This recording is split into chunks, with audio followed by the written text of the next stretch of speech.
Hi everyone, my name is Catherine from Peace Etc. and I guide people who grew up in mentally and emotionally unstable homes to become secure and safe within themselves.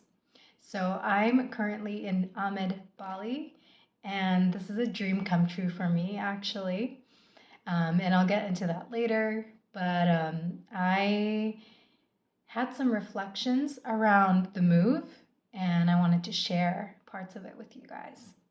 So I realized because of the way I learned to attain safety and security in my external world, I learned through people pleasing and overgiving and self sacrificing and being a perfectionist that I could get external security. I had this fear of what may not happen when I'm not people pleasing, and when I'm not overgiving, self sacrificing, and being a perfectionist, and not so much the fear of what could happen. So, to repeat, I realized that I had a fear of what may not happen and not the fear of what could happen. I realized that, I was completely fine with coming to a new environment and letting life play out and uh, the universe deliver and the unexpected, letting the unexpected happen. That was fine. But then there's this fear of possibly not getting security because I'm in a new environment and I've become so secure in myself and safe in myself where I know I don't need to people please or be a perfectionist or overgive and self sacrifice. Growing up, that used to give me so much predictability in my life. I was used to this predictability that people pleasing and all the rest that I mentioned gave me. I was sure of the outcome. I knew that my parents would provide for me. I knew that, I would always have people around. I knew that I would have, well, at that time I thought my needs were being met, but they weren't. I mean, physically, yes, but, otherwise, no. But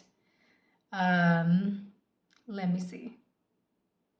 Yeah, I noticed that my inner child was really scared that she wouldn't experience safety and security in the external world.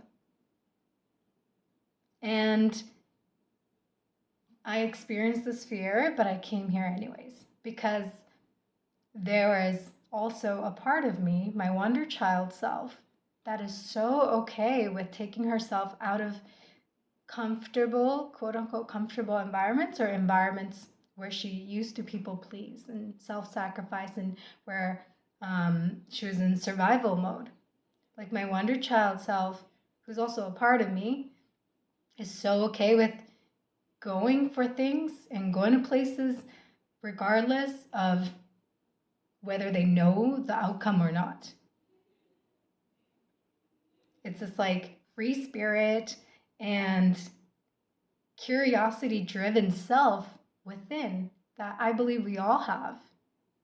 That doesn't really care about what could happen, just wants to try things out and be led by a sense of wonder to experiences that they feel called to go towards. And it's really interesting, balancing these two, of seeing how when you're so used to living a certain way and being a certain way, that it can bring up fears. And those fears, when you look at it from a higher perspective, may not be fears that you thought they were about. Like I thought I was so scared of the unknown. But then I realized that I'm actually not scared of the unknown. I had this fear and I experience this fear sometimes, from time to time, whenever it's triggered, that, okay, I don't need to people please in this scenario or this environment.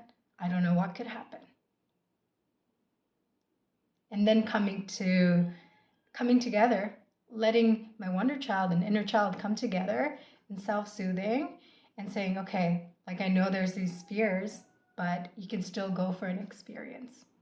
And also accepting these fears and not feeling like you need to push yourself to get over them, but really attend to yourself as you experience these fears. So with Ahmed, actually, I said last June when I was in Peru that I want to live near a mountain and ocean. And at that time, I had no idea about Ahmed. I knew I was in Peru and I might go to Bali, but I wasn't sure. And then in December, I was looking up places to go and Mount Agung came up. And well, actually, there's more to that. But anyways, I learned about Mount Agung and then I saw that Ahmed is a place nearby. And as I was looking for places to stay, I saw that Ahmed is right by the ocean and surrounded by greenery and a volcano and mountains. It's exactly what I've been asking for. And so before coming here, making that leap, it was a leap for me. So before making that leap, I almost didn't come till late January because I felt guilty. You know, I was in Japan with my family, and I experienced these feelings of guilt of like, oof, like I'm leaving them and like they'll be sad and all that. But I knew that it was time for me to go.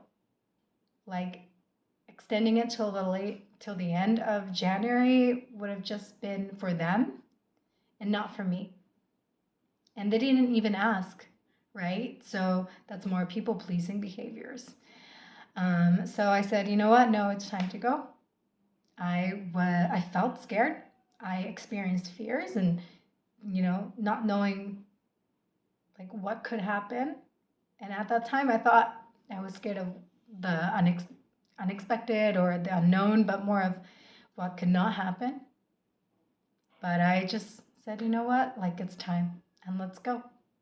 And honestly, this is fucking heaven. And I'm so glad I'm here. I always like love being near mountains. And I don't know if you know of Kurama Mountain in Kyoto. It has a similar vibe. And it's interesting how also the mountains have like rice paddies on the, like, well, I don't know how to say it, but like there's rice paddies on mountain sides. And it kind of reminds me of Peru, where I last was before Japan. So that's some extra things. But yeah, I felt called to share this with you. I hope there's something in this message for you. And that you can also nurture your inner child and also your wonder child self as the adult that you are right now. And live how you want to live. All right, thanks for being here.